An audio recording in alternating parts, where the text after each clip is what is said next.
बिस्मिल्लाहिर्रहमानिर्रहीम। अस्सलाम वालेकुम नाज़रीन, वेलकम टू माय चैनल। मैं उम्मीद करती हूँ कि आप सब लोग खैरियत से होंगे और दुआ है अल्लाह पाक से कि अल्लाह ताला आप तमाम लोगों को खुश व खुरम, सेहतमंद और खूबसूरत रखे, जैसा कि आप तमाम लोग चाहते हैं। नाज़रीन, आज की इस वीडियो में मैं आपको बताऊंगी कि कैसे आप आटे को गूंदे बगैर इसकी डो तैयार कर सकती हैं। इस तरीके से हमें ज्यादा मेहनत भी नहीं करनी पड़ती और रोटी भी नरम और फूली फूली सी बनती हैं। जो काम आपको 5 मिनट में करना पड़ता है वो 1 मिनट में हो जाएगा। तो सबसे पहले आपने आटे को छानना है। कोई सा भी आटा आप लें, लेकिन पहले उसे लाजमी छान लें। जो बच्चियां अभी अभी आटा गूंदना सीख रही हैं वो बड़े बर्तन का इस्तेमाल करें। जिनको आटा गूंदना आता है वो छोटे बर्तन में भी गूंद सकती हैं। अब हमने आटे को छान लिया है। अब हम इसमें डालेंगे नमक 1/2 टीस्पून। इससे रोटी का जायका अच्छा आता है। अगर आपने पराठे बनाने हैं तो इसमें 1 टेबलस्पून घी भी डाल सकती हैं। सारे आटे में एक ही दफा पानी नहीं डालना, बल्कि इसका थोड़ा सा हिस्सा लेंगे, इसमें थोड़ा थोड़ा सा करके पानी डालेंगे।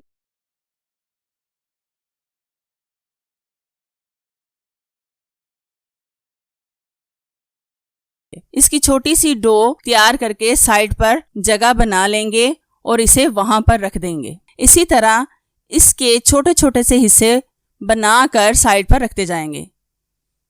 एक बात का ध्यान रखें, गर्मियों में ठंडे पानी का इस्तेमाल करें आटा गूंदते वक्त, क्योंकि इससे रोटी नरम बनती है, और सर्दियों में नॉर्मल टेम्परेचर का पानी इस्तेमाल करें, ठंडे पानी का इस्तेमाल ना करें। हमारी रेगुलर वीडियो देखने के लिए हमारे चैनल को सब्सक्राइब जरूर करें और साथ बेल आइकन पर भी लाजमी क्लिक करें, ताकि हमारी रोजाना नई आने वाली वीडियोस का नोटिफिकेशन आप तक आसानी से पहुंच सके। आप जिस बर्तन में आटा गूंद रहे हों उसको भी साथ साथ साफ करें। इस स्टेज पर आटा तकरीबन तैयार है। आप जस्ट इस पर पानी लगाएं। ये देखें, इस तरह से पानी लगाएं कि इसका कोई भी हिस्सा खुश्क ना रहे। आपने इसको गूंदना नहीं है, बस इसको स्टे दें 10 मिनट के लिए। इसको पानी लगाने के बाद ढक्कन से ढांप कर रखें। अगर आप चाहें तो फ्रिज में भी रख सकते हैं।